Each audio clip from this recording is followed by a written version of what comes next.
Hey guys, so if you have the question if the Samsung Galaxy A54 got the jack, it doesn't have it.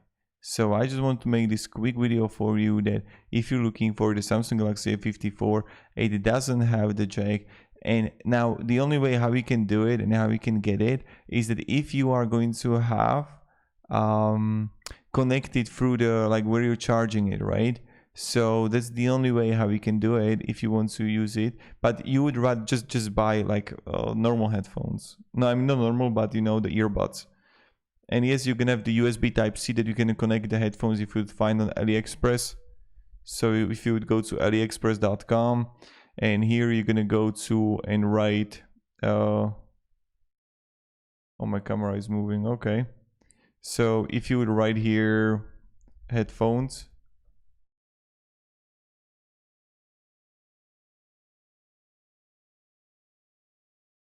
if you're gonna write here headphones, USB-C, you can buy something like this and test it out, but I heard that the quality is not great. So I just want to make this quick video for you. Hope it was good, and goodbye.